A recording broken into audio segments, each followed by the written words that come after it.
Et c'est sur une intro de ZZ Top qu'on va reprendre l'antenne à 13h, passé de quelques minutes. On est sur Fréquence Amitié Vesoul et je ne suis plus tout seul, j'ai un invité, Richard Palachac. Bienvenue dans nos studios. Eh ben merci de m'accueillir, et c'est super sympa comme d'habitude de venir à Fréquence Amitié Vesoul pour parler un petit peu de mes projets, de mes activités artistiques. Encore merci Stéphane de m'avoir invité. Toujours avec un accueil bienveillant et généreux, et ça me fait toujours plaisir de venir te voir. Eh ben, comme tu l'as dit, on va parler de tes projets, puisque tu es à l'initiative d'une nouvelle revue littéraire qui s'appelle Néolithe, qui est dédiée au mouvement underground de la nouvelle scène littéraire. Ça, c'est tout un programme.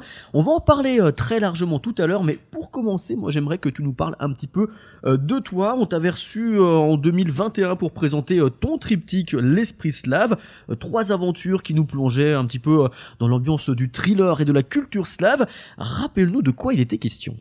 Alors en fait, moi ça fait 6 ans que je me suis consacré à l'écriture. Avant j'étais professeur de français et j'ai commencé beaucoup à écrire autour de ma culture slave à travers de la littérature de voyage plutôt drôle, plutôt marrante, plutôt décalée.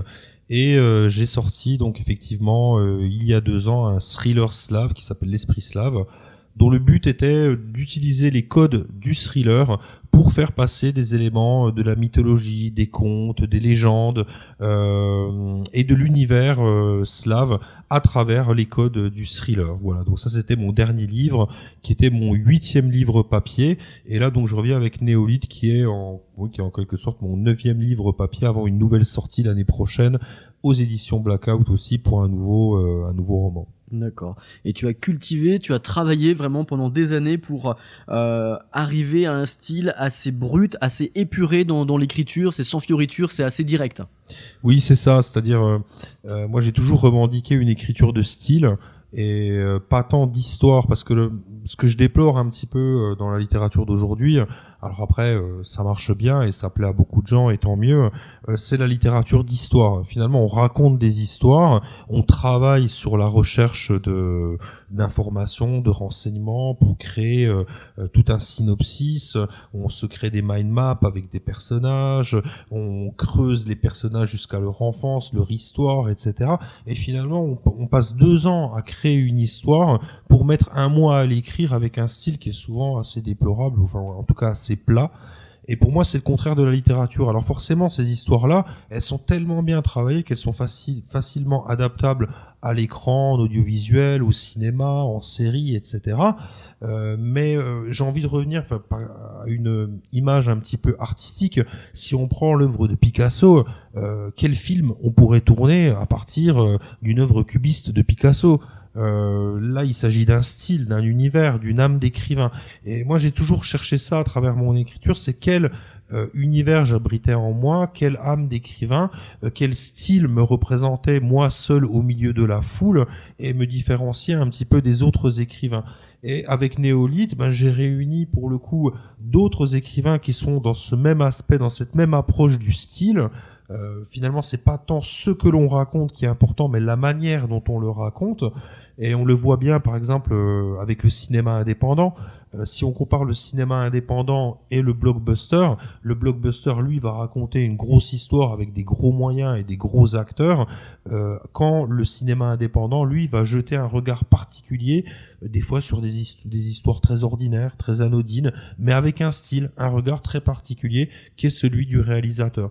Et c'est ce que moi j'essaie de faire dans mon écriture depuis des années, et avec Néolithe, c'est de regrouper dans un cercle littéraire d'autres auteurs de toute la France et de Belgique qui sont dans cette même approche qui est le retour à une écriture de style.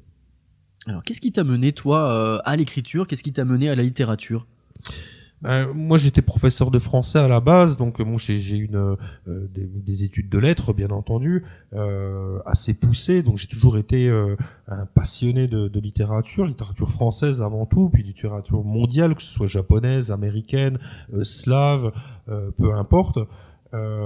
Et puis dans mes dernières années de professorat, j'ai été amené à écrire des articles de didactique, donc de recherche sur les sciences de l'enseignement, et j'ai commencé à écrire notamment pour Hachette, pour la revue Diversité, des articles purement scientifiques, voilà. Et à un moment donné, j'en ai eu ras-le-bol un peu de... Bon, en même temps, ça m'a appris à découvrir vraiment la rigueur de l'écriture, hein, parce que dans des articles scientifiques, il faut être hyper rigoureux. Et là, le style est vraiment ultra important. Il faut que ça soit dépouillé au maximum, le plus simple possible pour exprimer des notions les plus complexes qui soient. Et à un moment donné, j'en ai eu un peu ras-le-bol et je me suis mis à écrire des histoires pour moi, pour me faire plaisir, pour m'évader, pour me faire voyager, etc. Et finalement, de là est venue l'idée d'emmener le lecteur avec moi dans ces voyages imaginaires. D'accord. Donc tu disais, côté romancier, côté écrivain, il y a un projet qui est en cours et il arrivera l'année prochaine. Est-ce que tu peux nous en dire un petit peu plus? Oui, bien sûr. Mais là, il y a eu l'Esprit Slave, donc qui est sorti il y a 2 ans. Il y a la revue Néolithe, dont je suis directeur de la publication et de la rédaction, et où j'écris aussi également une des histoires. Donc il y a 6 auteurs avec moi. On écrit tous une nouvelle dans cette revue qui fait environ 240 pages, qui est illustrée aussi par Yannick Lafospade, qui est un artiste plasticien byzantin. Et donc ça, c'est une œuvre collective, et ça, c'est intéressant aussi, parce qu'en littérature, on est souvent un peu en solo, quoi, à présenter son bouquin, à parler de soi, c'est tout le temps du moi-je, moi-je, moi-je. J'étais content avec ce projet de faire un projet collectif, où c'était plus du moi-je, mais du nous-on. Nous, on a fait ça, et de faire quelque chose ensemble, c'était beaucoup plus intéressant quelque part, et beaucoup plus enrichissant. C'est un peu comme une victoire de sport collectif, on va dire. Ça amène une autre joie, une autre émulation qu'une victoire à un sport individuel. C'est un peu moins narcissique, on va dire. Et j'avais besoin un peu de dénarcissiser l'approche de l'écrivain traditionnel et de faire une œuvre collective. Et il y a effectivement un livre qui est prévu l'année prochaine, toujours avec les éditions Blackout, en principe illustré comme d'habitude par mon collaborateur photographe, l'artiste Simon Wolf, dont je suis absolument fan, et qui devrait sortir dans le courant de l'année prochaine. Ok, tu nous en diras pas plus dessus. Si, ça va être dans la continuité un petit peu de l'esprit slave.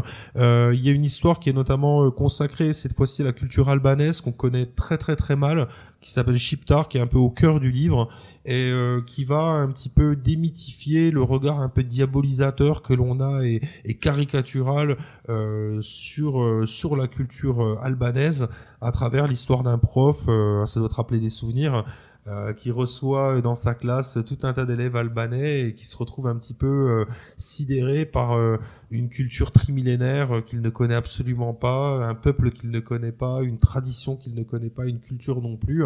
Et donc c'est un livre qui va faire des allers-retours sans cesse entre la situation de ces migrants en France et la réalité vécue au Kosovo et en Albanie aujourd'hui, et en même temps un retour sur les mythes et les contes et les légendes traditionnelles qui ont fondé la tradition illyrienne. Voilà. Et ça doit te rappeler des souvenirs, parce que je venais faire une émission ici avec beaucoup d'élèves albanais il y a quelques années. C'est ce qui m'a donné l'idée un petit peu de m'intéresser à cette culture dans le prochain livre. Ok, donc ça, on en reparlera d'ici l'année prochaine. C'est ça. Alors, on va s'intéresser à cette revue littéraire Néolithe, mais avant ça, on va écouter un peu de musique, et encore avant ça, tu vas nous proposer un petit extrait justement de cette revue. Tu as choisi pour nous quelques passages que tu as souhaité partager avec nous, histoire de faire découvrir à nos éditeurs Néolithe, la revue. Richard, on t'écoute. Alors, je vais commencer par une citation justement de la première histoire que j'ai écrite, qui s'appelle le Chip 'n Dale. Alors, c'est une histoire qui est vraiment comique, qui est tournée autour des ressorts du comique de situation. Donc c'est un personnage à qui on confie beaucoup d'argent, enfin une somme considérable d'argent pour effectuer un show de Chip 'n Dale, sauf que c'est absolument pas un stripteaseur en soi, et que la somme d'argent est très très maigre, et que l'histoire va petit à petit va au fur et à mesure dégénérer et devenir de plus en plus drôle. Voilà. Donc c'est le chapitre 17. La face à face de Western Spaghetti, juste avant que les Colt 45 allument à tout va. Le bras de fer inerte et suspendu par le temps de regard enfiévré dans un décor de ranch abandonné à l'harmonica d'Ennio Morricone. Et vu le nombre de chariots qui m'entourent, environ 100 cow-boys dans le saloon. Vêtu de mon uniforme de Marshall stripteaseur, je toise le repère où se clapit la cali mitigène à cartonner.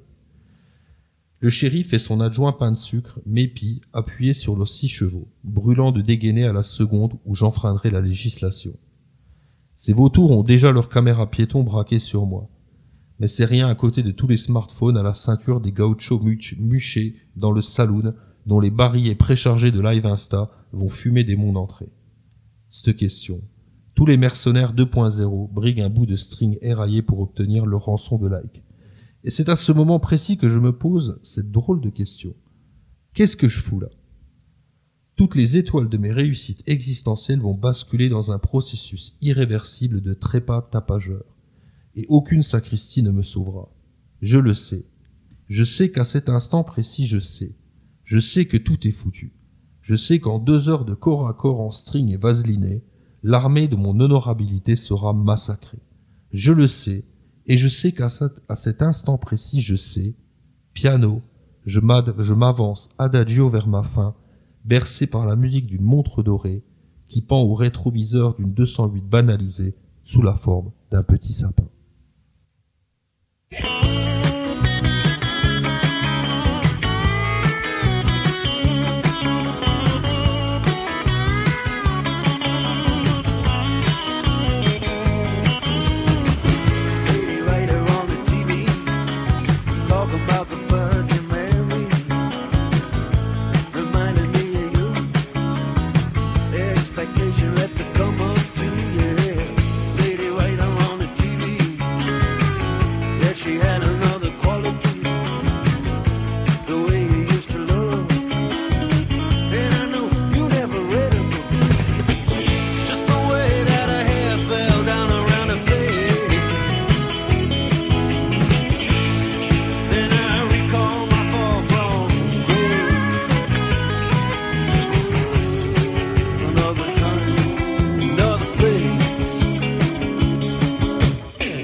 L'ami Mark Knopfler et les Dire Straits avec le morceau Lady Writer. Et ben nous on est avec un writer, avec un écrivain. C'est Richard Palachak qui vient nous parler de sa revue littéraire Néolithe. Alors on l'a dit, c'est une revue qui va revenir régulièrement, bousculer un petit peu les codes de la littérature et révéler un petit peu au grand public quelques talents. Qu'est-ce qui toi t'a donné envie de créer cette revue, de te lancer dans cette aventure ? Et bizarrement, c'était une conviction dès le départ. Alors j'ai créé un premier groupe il y a quelques années où je racontais un petit peu des chroniques marrantes et rigolotes. Et puis j'ai invité quelques autres écrivains qui se sont joints à moi et ont commencé à partager des textes sur ce groupe. Donc c'était une plateforme numérique, hein.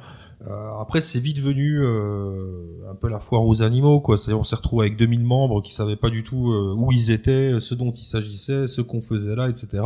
Donc, on a décidé de créer une vraie plateforme qui serait spécialement consacrée à la création littéraire. Et on a eu l'idée avec trois autres écrivains, donc un qui est plus là aujourd'hui, enfin il est toujours vivant, hein, mais il fait plus partie du projet. Et puis Boris Cuny et Pierre Garenne, qui étaient deux écrivains qui partageaient déjà des textes sur ce groupe avec moi. Et on a eu l'idée de créer un nouveau groupe, une plateforme qui serait beaucoup plus sécurisée, beaucoup plus cadrée aussi, avec des règles très précises, une charte graphique très très précise, des droits d'entrée aussi très précis, avec une asso autour, etc. Dans l'objectif déjà à la base de faire une revue. Sauf que quand on a créé cette plateforme numérique qui s'appelait Néolith, la revue c'était un petit peu un rêve. Je t'avoue que on voulait cette revue, mais c'était un peu comme un rêve inaccessible, quoi, une utopie, on va dire.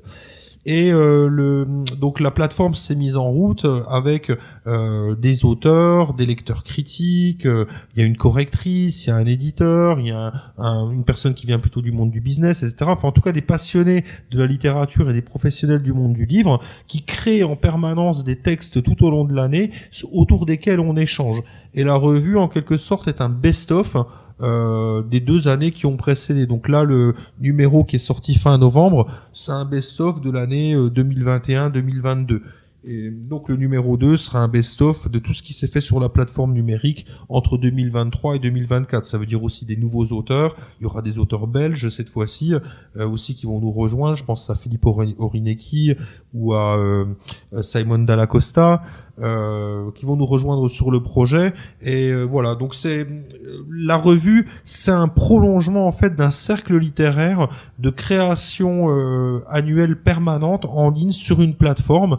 Et la revue est un best-of de toute cette création qui a lieu tout au long de l'année entre les membres de l'association et du cercle littéraire Néolith, qui ont pour point commun ce travail du style et cette concentration avant tout sur le style littéraire. D'accord. Alors c'est vrai que Internet pour le coup ça a été un très très gros atout pour les auteurs de quelque horizon qu'ils soient, parce que ça a vraiment déjà ça permet d'avoir un lectorat un peu plus accessible, et puis il y a vraiment eu une émulsion sur Internet avec plein de cercles littéraires qui ont émergé un peu partout. Alors tu l'as dit, parfois ça a été un peu l'anarchie, il faut structurer, mais c'est sur les bases de cette émulsion qu'en fait qu'est né Néolith, quoi. Moi ce que je vois quand même beaucoup c'est quand c'est centré sur la création littéraire, c'est souvent des sites individuels. C'est-à-dire, c'est souvent un auteur qui a son site sur lequel il va partager ses créations. Ou alors il y a des groupes littéraires où là c'est plutôt des lecteurs ou des auteurs qui font la promo de ce qu'ils font et des lecteurs qui font des retours de lecture. Mais il n'y a pas, proprement dit, j'ai pas vu pour l'instant sur le net une plateforme de création en ligne pure où il y a que des auteurs et des lecteurs qui partagent que du texte. C'est-à-dire, nous, on partage pas des retours de lecture, des retours de livres ou de la promotion. On partage du contenu, de la création permanente, du premier jet, quoi. Tout au long de l'année, en permanence, toutes les semaines, il y a 5-6 textes qui tombent sur la plateforme. Alors, c'est des chapitres en général. Et ce qui est bien, c'est que ça crée aussi une motivation. Parce que quand on écrit, des fois, on a tendance au bout d'un moment à vouloir un petit peu se reposer. Et quand on voit, par exemple, sur la plateforme, et les auteurs, ils continuent à produire, ils continuent à publier des chapitres, que les histoires avancent, etc. Ben, nous, ça nous encourage quelque part à nous replonger dans une histoire, à republier aussi. Et puis, si on commence à publier une histoire et qu'on voit que les autres continuent à publier des chapitres et des chapitres et des chapitres, ben nous, ça nous encourage aussi à réécrire le suivant, parce qu'on se dit, merde, les membres du groupe vont être largués, ils vont plus rien comprendre à notre histoire, etc. Donc ça crée un peu je sais pas comment dire, c'est pas une concurrence, c'est pas du tout ça, une motivation, une intermotivation. Quand on voit les autres écrire et partager, nous, ça nous encourage aussi à continuer notre histoire et à la partager aussi. D'accord. Et ça crée vraiment, franchement, et je pense, je parle au nom de tous les membres de Néolith, grâce à Néolith, on écrit beaucoup plus, 2, 3, 4 ou 5 fois plus que ce qu'on écrivait si on était tout seul. Voilà. D'accord. Et c'est ce qu'on retrouvait un petit peu dans d'autres époques. Hein. Il y avait des grands auteurs qui ont fait partie de groupuscules ou de cercles d'écrivains où il y avait une saine compétition qui les poussait un petit peu à avancer. C'est l'idée du titre néolithe. C'est-à-dire néolithe, c'est à la fois la nouvelle littérature, mais néolithe, ça joue aussi sur le jeu de mots du retour à l'âge de pierre, quoi. Du retour aux origines, au cercle littéraire et à la littérature de style. Par exemple, si je prends ton exemple, le cercle des naturalistes, c'était un cercle littéraire, mais qui était aussi composé il y avait des peintres, il y avait des écrivains, mais qui était quand même focalisé sur la même perspective, qui allait dans la même direction, qui était de décrire le réalisme, mais le réalisme plutôt de la boue, hein, du caniveau, comme disait Zola, quoi, d'écrire le réalisme à l'état brut, quoi, à l'état sauvage, plus la pauvreté, la misère humaine, etc. Je pense à des auteurs comme Zola, comme Maupassant, etc., voilà, qui sont intéressés à ça. Effectivement, c'est retourné totalement à cet esprit-là. Ouais. Alors, dans cette revue, qu'est-ce que l'on va retrouver ? Il y a du texte, il y a des nouvelles, il y a des très jolies illustrations. Qu'est-ce qu'on retrouve dans cette revue ? Alors, c'est très simple. En fait, on a pris le titre revue, mais il s'agit en fait d'un livre. Hein, c'est un vrai livre de 240 pages avec 7 auteurs et 7 nouvelles. Donc c'est les 7 auteurs qui ont participé le plus, on va dire, aux années 2020-2022 et qui ont choisi un texte pour la revue. Donc il y a 7 nouvelles. Donc c'est une nouvelle pour définir ce que c'est un roman court, quoi. C'est un récit, c'est une histoire en prose, mais qui se déroule pas sur 100 ou 200 pages, mais qui se déroule sur 20, 30, 40 pages.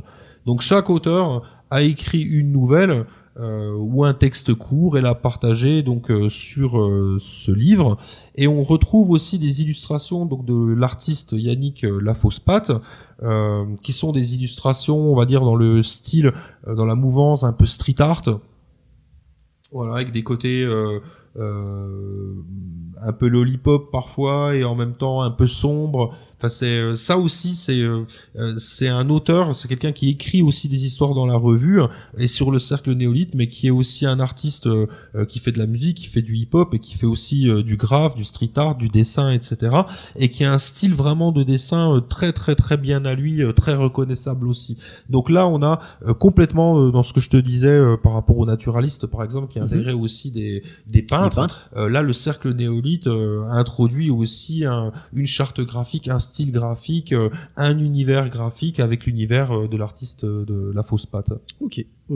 C'est marrant parce que c'est ce qu'on retrouvait aussi dans les années 80 avec des magazines comme Métal Hurlant, Fluide Glacial, Exactement. Où il y a vraiment une grande croisée de plein d'énergies différentes. Alors, je te rejoins. C'est rigolo que tu dis ça, hein, c'est exactement l'esprit. Et j'ai vraiment pensé à faire un Fluide Glacial de la littérature. C'était vraiment mon idée, quoi. Et je me souviens du Fluide Glacial où il y avait des auteurs qui écrivaient dans la marge ou qui dessinaient dans la marge ou qui cassaient complètement les conventions, les codes, les standards, etc. Et c'est vraiment ce qu'on a essayé, enfin l'idée que j'ai eue et qu'on a eue avec cette revue littéraire, c'était ça, c'était de casser complètement les conventions et les codes et les standards de la littérature actuelle pour proposer enfin de la fraîcheur, quelque chose de différent, quoi. Ok. Alors, je te propose de nous faire un nouvel extrait. Oui, alors je vais plonger dans la lecture d'un auteur qui partage aussi le bureau de l'association Néolithe avec moi et Pierre Garenne. C'est Boris Cuny, donc c'est un auteur de Perpignan et qui a une écriture qui est très intéressante parce qu'il parle du milieu de la nuit, qui est un milieu souvent fait de choses assez sombres, hein. On peut penser à la violence, à la sexualité, etc. Mais lui, il a une approche très sensible et très psychologique de ce milieu-là, et ce qui rend quelque part la vision du milieu nocturne très particulière et très singulière. Ça fait maintenant 2 ans. Je passe tous mes week-ends, enfin juste les vendredis et samedis, dans ce petit bar, campé dans une rue perpendiculaire au boulevard principal qui traverse la ville, là où mes aînés des années 80 bossaient. Maintenant c'est différent. Les temps ont changé. La profession se veut plus discrète. Beaucoup pensent qu'elle a disparu, pas du tout. Elle est simplement invisible ou presque. Quoi qu'il en soit, je commence toujours mes soirées dans ce rade de nuit. Le portier, toujours le même depuis longtemps, me connaît. Connaître, c'est un bien grand mot. Disons qu'il me reconnaît, maintenant. Il m'a pas mal refusé au début, surtout à cause de mes fréquentations. Petit à petit, il s'est défendu. Il s'est détendu. Maintenant, c'est oui à chaque fois. Avec le temps, j'ai compris. Il bosse, tout comme moi. Je sais qu'il s'appelle Gabriel. Lui ne sait pas mon vrai nom. Il connaît Clémence, c'est tout. Il doit certainement savoir que je suis étudiante, suite à une brève discussion devant la porte avec des copains de fac. Pour le reste, il ne m'a jamais vraiment parlé directement, je veux dire. D'ailleurs, moi non plus. Je ne m'étends pas sur ma vie nocturne, ou alors très rarement. Ce soir, je me pointe solo. Je sonne.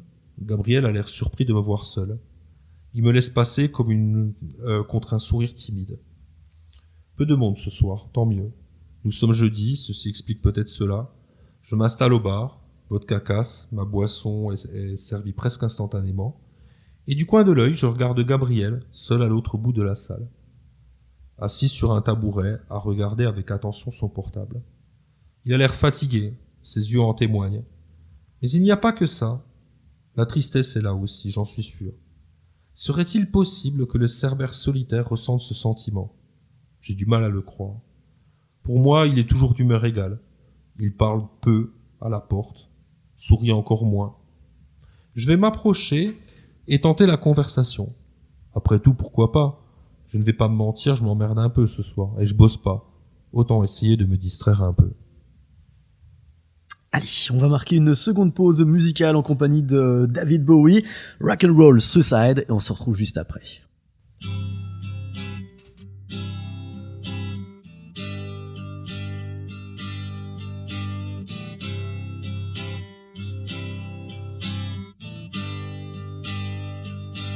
Time takes a cigarette, puts it in your mouth. You pull on your finger, then another finger, then a cigarette. The water wall is calling, it lingers, then you forget. Oh, oh, oh, oh, you're a rock and roll suicide. You're too old to lose it, too young to choose it. And the clock waits so patiently on your song. You walk past the cafe, but you don't eat when you've lived too long. Oh no, no, no, you're a rock and roll suicide. Shift breaks the snarling as you stumble across the road. But the day breaks instead, so you hurry home. Don't let the sun blast your shadow. Don't let the milk float rob your mind. They're so natural, religiously unkind. Oh no, love, you're not alone. You're watching yourself, but you're too unfair. You got your head all tangled up.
David Bowie à l'instant dans le 12-14 et on est toujours avec Richard Palachak pour parler de cette revue littéraire Néolithe.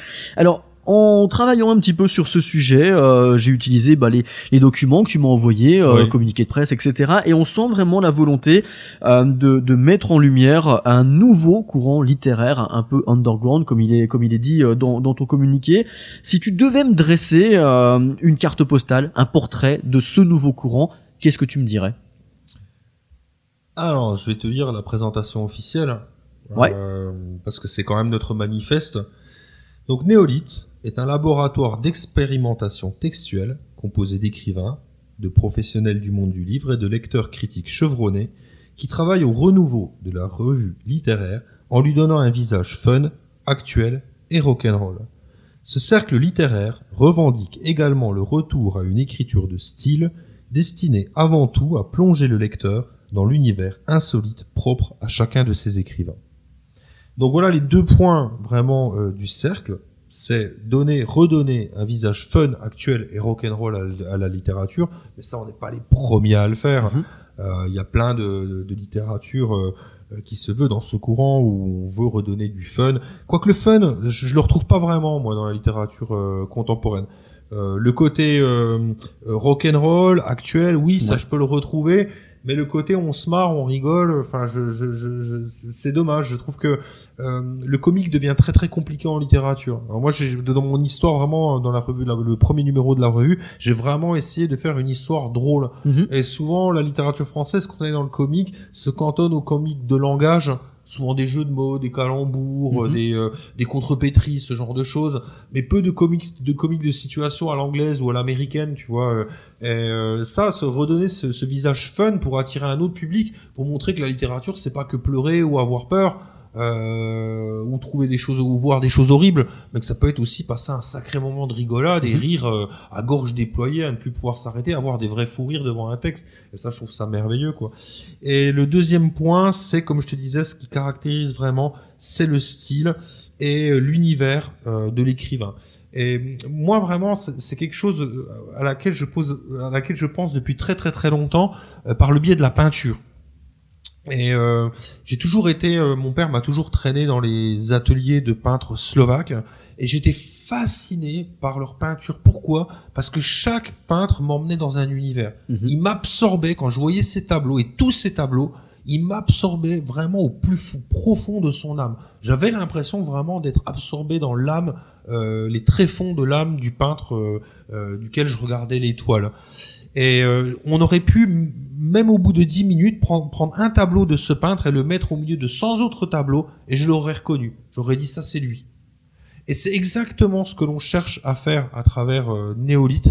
C'est des auteurs, et des textes, et des styles, où l'on se dise, bah, si je prends une page de Olivier Selig et que je la mets au milieu de 100 pages d'autres auteurs, je suis capable de dire, mais en 10 minutes, ça c'est Olivier Selig. C'est sûr et certain, quoi. Il y a pas à tortiller, c'est sûr, je le reconnais, ça ressemble à personne d'autre, quoi. C'est lui, quoi. Après, on aime ou on n'aime pas, c'est pas grave, mais au moins c'est identifiable. Et c'est vraiment pour moi c'est pas quand on dit underground, je reprends souvent. C'est un mot qui est une mauvaise connotation. Quand on parle d'underground, on pense tout de suite à des choses noires, tristes, glauques, violentes, etc. Ou quand on dit rock'n'roll aussi, on pense tout de suite à un rebelle, il y a de la castagne, il y a du sang, etc. Non, c'est pas du tout ça. Underground, c'est on sort des conventions et des standards, on sort de la littérature d'histoire pour arriver à une littérature de style où quand on lit un écrivain, quand on a lu une de ses histoires, on est capable de le reconnaître pour jusqu'à la fin de sa vie, j'allais dire, au milieu de milliers d'autres textes, on saura le reconnaître à vie, quoi. Parce qu'il nous aura laissé une empreinte profonde de son univers, il nous aura emmené littéralement dans son univers. Et on retrouve ça par exemple chez les photographes beaucoup. Je vais pas en critiquer ni en louer nominativement, mais je vois des photographes noirs et blancs où on mettrait la photo au milieu de 100 autres, je serais incapable de le reconnaître, quoi, même au bout d'années et d'années de connaissance de ce photographe. Et il y a d'autres photographes que je connais par exemple, mais c'est immédiat, on me met une photo au milieu de 100 autres, je suis capable en une seconde, en une fraction de seconde de dire mais oui évidemment, par exemple Simon Wolf, pour parler de lui, mais au milieu de 1000 photos, en une seconde, je peux te dire laquelle est de Simon Wolf, quoi. Mais en une seconde.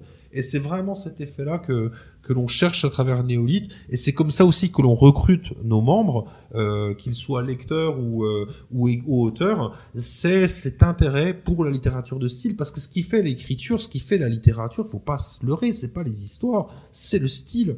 C'est pas ce qu'on raconte qui est important. Sinon, on pourrait la littérature, on pourrait l'adapter, comme je te dis, en faire du cinéma ou en faire du théâtre ou en faire autre chose, etc.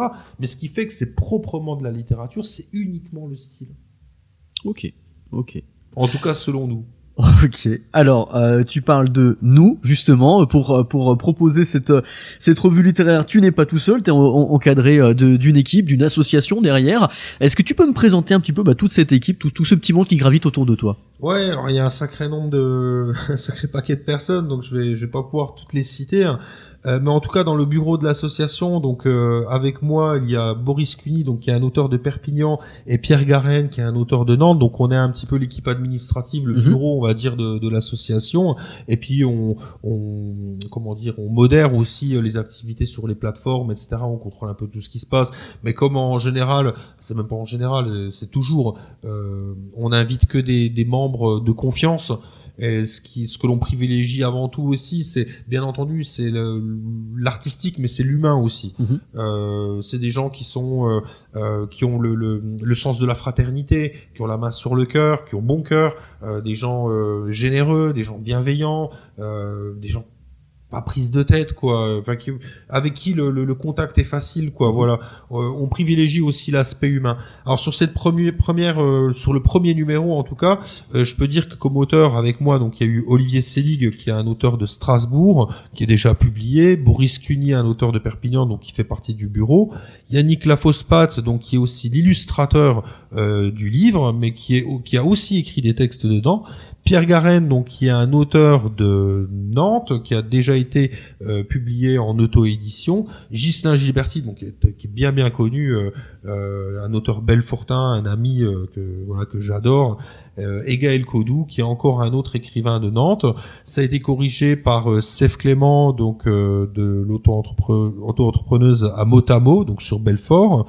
Ça a été mis en page par Gérard Putom, donc un ami de Vesoul pour le coup, et ça a été publié avec le soutien de Fabrice Garcia Carpintero et les éditions Blackout qui nous ont aidé à terminer le projet, parce que je t'avoue qu'à la fin, sans l'aide de Blackout, on n'y serait jamais arrivé, quoi. Et Fabrice est vraiment venu à la dernière minute nous donner le dernier coup de main nécessaire pour faire aboutir le projet. C'est pour ça que je ne cesserai jamais de remercier les éditions Blackout pour le coup de main qu'elles nous ont donné, parce qu'à la fin, il nous manquait un dernier coup de pouce pour vraiment faire aboutir le projet. Et ils ont été là juste au bon moment, à nous faire confiance aussi, et ça, c'est absolument merveilleux. Voilà. Alors après, il y a d'autres auteurs qui nous ont rejoints depuis, mais ce sera pour le prochain numéro. Je parlais d'auteurs belges notamment, et puis il y a tout un tas de lecteurs critiques, hein. Je pense à Morphée Eliande, Vanessa Fontaine, Noémie. Enfin, il y a beaucoup à Best of Badass ADC, Sylvain. Enfin, il y a tout un groupe, toute une clique. En fait, c'est une fraternité, hein, et on compte aussi se retrouver là en avril pour faire un petit peu une réunion, une sorte de séminaire festif pour fêter tout ce qu'on a fait, quoi. Fêter à la fois tout ce qui est arrivé sur les différentes plateformes d'échange artistique et convivial, et puis la revue Néolith, et puis pour qu'on se voit tous aussi, parce que parce que vous êtes écarquillés dans toute la France et en Belgique aussi, etc. Donc on a aussi à cœur d'entretenir un esprit familial, convivial, d'amitié, voire de famille au sein du groupe. Ça, c'est très très important pour nous. C'est essentiel. Ok, alors je vais pas te laisser te reposer, je vais te demander de nous faire encore un petit extrait de cette revue. Alors je vais changer complètement de style. Là, j'étais plutôt dans le romanesque. Je vais prendre deux extraits en fait. Je pense à Yannick Lafosse-Pat qui fait c'est des micro-textes, c'est des fragments de nouvelles hallucinées. Alors ça s'appelle nouvelles hallucinées, c'est nouvelles hallucinées hallucinantes. On est vraiment dans la bascule entre la réalité et la folie, la psychose. Et c'est des textes absolument passionnants qui font écho à ces dessins qui sont tout aussi exceptionnels. Lumière rouge. Utilise ton tournevis, mon gars. Attends Gérard, ça fait 3 mois que je dors pas. Je vois du sang qui coule sur les murs, ça va pas. Va voir un médecin, mon gars, prends un arrêt de travail si ça va pas. Repose-toi. Je sens ses dents dans ma bouche, ce goût de sang quasiment toujours présent. C'est ça qui me tient en vie. La lumière du jour me fatigue. Juste encore une nuit. Même avec les yeux ouverts, c'est moins usant que ces ciels bleus sans fondement, ces travaux abrutissants. Juste une nuit encore. J'adore sentir le fluide chaud couler dans ma bouche. L'enfermement, le tombeau, le boulot, une vie ridicule sous le soleil chaud, enfin tous ces souvenirs perdus dans ce puzzle de vie sans elle, juste mes crocs.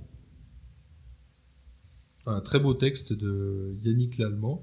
Et j'en profite pour faire une petite lecture aussi des textes de Ghislain Gilberti, alors très rapidement, parce que lui il a fait, c'est des extraits d'un dictionnaire qu'il écrit, qui est le dictionnaire de l'Académie Nada. Et il nous a donné tout un tas de définitions, alors qui sont drôles, grinçantes et intéressantes, voilà. Alors je vous en donne quelques-unes comme ça dans la foulée. Alors là donc c'est le dictionnaire de l'Académie, c'est des extraits du dictionnaire de l'Académie Nada de Ghislain Gilberti. A. Abstentionnisme. En France, comme dans beaucoup de pays, les votes blancs ou nuls ne sont pas comptabilisés. Au lieu de ça, ils sont partagés entre tous les candidats. En voulant ne voter pour personne, on vote alors pour tout le monde. L'abstentionnisme, en revanche, est comptabilisé, et le fait qu'un grand nombre d'électeurs ne se rendent pas aux urnes inquiète nos politiciens bien plus que toutes les manifestations, avec ou sans gilets jaunes. En cela, l'abstentionnisme peut donc être considéré comme un parti à part entière. En étant inscrit sur les listes électorales et ne se rendant pas aux urnes, l'individu commet un acte subversif et réellement contestataire. Le jour où la majorité des électeurs n'ira plus voter, le pouvoir en place ne pourra plus ignorer à quel point le peuple ne se sent plus concerné par la politique et la notion de démocratie devra sérieusement être remise en cause. Amour. Amour, forme de psychose extrêmement violente qui peut toucher brutalement n'importe quel humain. Elle se manifeste par une perte totale du sens des réalités, de l'objectivité et du libre arbitre. Comparable à une séquestration volontaire des organes génitaux, on ne peut la guérir qu'avec de la patience ou l'entretenir et y plonger corps et âme. Ah, c'est pas mal. Allez, petite pause musicale.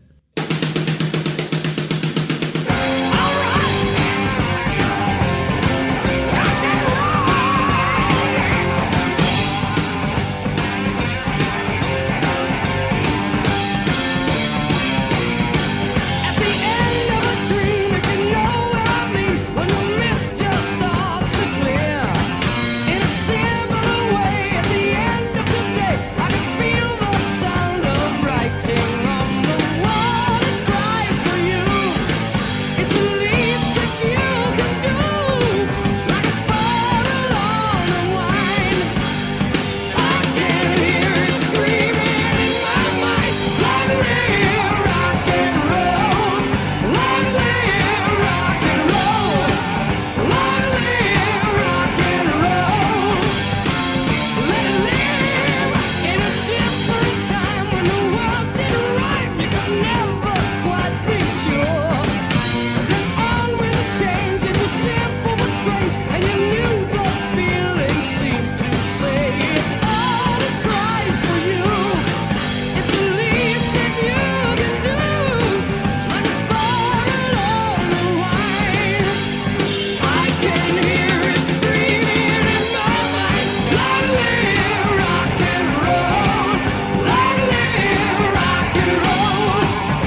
Le Long Live Rock'n'Roll de Rainbow, on arrive quasiment à la fin de cette émission consacrée à cette revue littéraire Néolithe. On a toujours Richard Palachac avec nous en studio qui nous a gratifié de quelques très très beaux extraits de cette revue.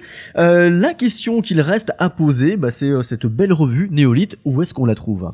Alors, on la trouve déjà sur le site de les éditions Blackout. Pourquoi je commence par là ? Parce que pour nous, c'est vraiment l'achat éthique par excellence.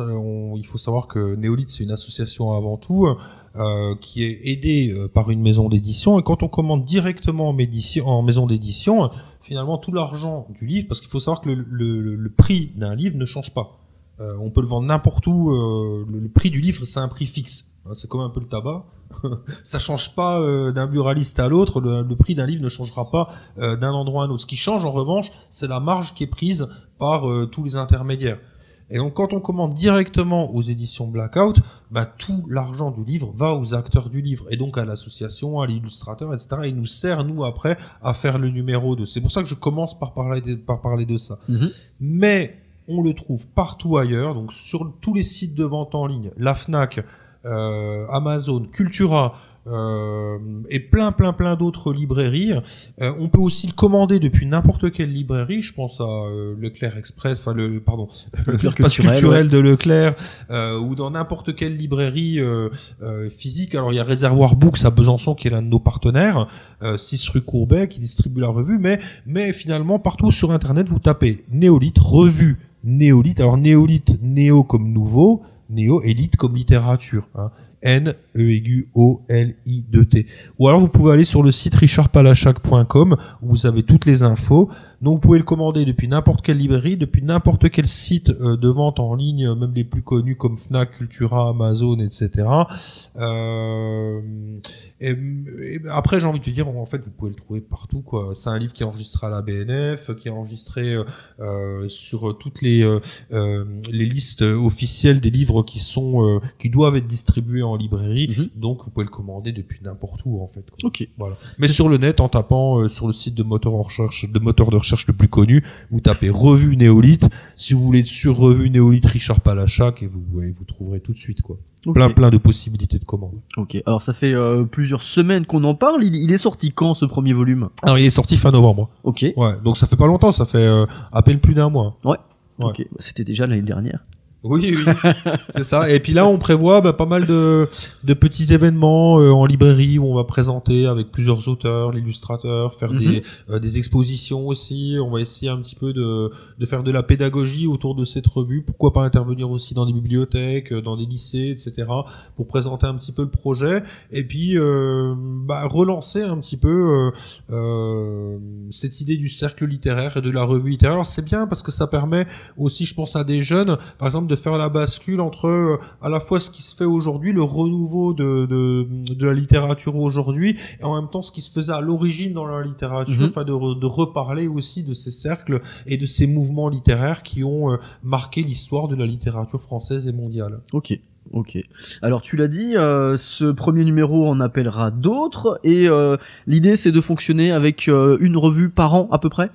Alors on va plutôt, je pense pour l'instant, travailler sur une revue plutôt qui sortirait. Oui, l'objectif ce serait tous les ans, mais c'est un énorme boulot, et ce serait un boulot à part entière que de faire ça, quoi. Parce qu'il faut que aussi les artistes produisent. C'est-à-dire nous, on fait pas d'appel à texte. Il y a beaucoup d'auteurs qui me contactent aujourd'hui en me disant j'ai des textes, est-ce que je peux te les donner pour être publiés dans la revue ? Mais on fonctionne pas comme ça. Les textes que l'on publie, c'est les textes qui ont été créés sur les plateformes de création numérique, de création en ligne. Donc il faut donner aussi le temps aux auteurs qui ont besoin des fois d'un an ou de 2 ans ou d'un an et demi, on va dire, pour avoir assez de création pour proposer un texte vraiment solide au prochain numéro de la revue. Alors si on compte à peu près 1 an de création textuelle, après il nous faut encore derrière 6-7 mois pour créer la revue, quoi. D'accord, ok. Voilà. Donc il n'y a pas de calendrier défini, il n'y a pas d'échéance définie. Je pense que le prochain numéro, là c'est le numéro donc 2022-2023, le prochain numéro sera le numéro 2023-2024. Ok. Donc je pense pour une sortie fin 2023 ou tout début 2024, quoi. Donc oui, on est comme tu dis plutôt sur un intervalle d'1 an et demi, quoi. Ouais. Ok, ça marche, ça marche. Alors, avant de se quitter, je vais te laisser nous réciter encore un dernier extrait de ce livre, si tu en as encore un sous la main, si tu le veux bien. Oui, bien sûr. Alors, je vais partir sur Gaël Codou, qui est un écrivain nantais, qui a une écriture qui est assez poétique. Alors... La lumière du soleil lance des étincelles sur le goudron de la route. J'évite soigneusement de traverser les villages, car je ne veux pas voir de gens. Je voudrais être dans une dimension parallèle où l'humanité n'existe pas. Le soir arrive, avec les étoiles, enfin, ce qui reste de leur luminosité. Je suis éclairé par une petite lueur qui voile un peu mon esprit. La chaleur s'étouffe dans la fraîcheur de la nuit qui s'amène doucement. J'accélère le pas en traînant des pieds car je n'ai plus la force de lever parfaitement les genoux. Enfin, j'arrive sur la plage. Elle est déserte. Tout est silencieux. Je vois un bateau au bout du quai qui vient me chercher. J'en crois pas mes yeux. Je vais pouvoir jouer la fille de l'air, laisser ma tête au vestiaire. C'est ce vaisseau de mes rêves de môme, celui que j'étais censé construire dans mes mensonges lorsque j'étais gamin et avec lequel j'avais tenté d'intéresser quelqu'un pour la première fois. Mon chien est avec moi et nous allons partir. Le bateau se rapproche, je m'avance. Une barque est lancée sur la mer pour venir me chercher. Un étrange personnage vêtu d'une longue cape noire et d'un chapeau rond rame. Arrivé sur le ponton, quelqu'un se met à agiter une grosse lanterne. C'est ma lumière de train. Elle éclaire devant le navire, l'océan. Le vaisseau navigue vite et le vent souffle fort. Il n'y a pourtant personne dessus ni à l'intérieur, mais le vent se permet de prendre les rênes et de le pousser comme une plume vers l'horizon lointain. La lune se reflète sur la grand-voile. On entend les vagues se briser sur la coque. Les étoiles sont les seules à nous observer dans le passage nocturne. Au loin, derrière, j'aperçois le fantôme de la ville qui s'efface, lentement dans les brumes distantes. Alors je fixe le lointain, au-delà des vagues et des nuages. Bientôt je vais apercevoir les côtes que j'ai tant dessinées. Je me retourne, poussé par le vent. Je me coiffe d'une couronne et me proclame roi de ce navire. Et bien, c'est encore magnifique. Richard, je te remercie d'être venu merci en à studio toi. aujourd'hui. On va se quitter en musique avec le groupe Cactus. Le titre You Can't Judge a Book by the Cover. Je pense que ça te parlera bien. Évidemment. Et on se donne rendez-vous à très bientôt avec de nouvelles aventures merci littéraires. encore à Fréquence Amitié pour son invitation et sa confiance bienveillante comme toujours. Merci.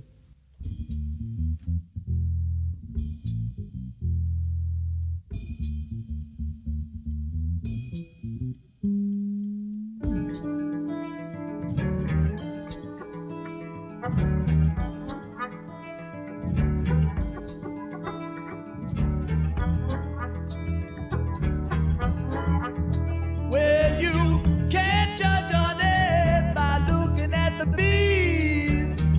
Can't judge an apple by looking at the tree. Can't judge one when you're looking at the other, darling. Can't judge a book by looking only at the cover. Now, can't you see, darling?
looking at the Lord. Can't judge you right by looking at the wrong. Can't judge one by looking at the other, baby. You can't judge a book when you're looking, baby, at the cover now. Can't you see right inside?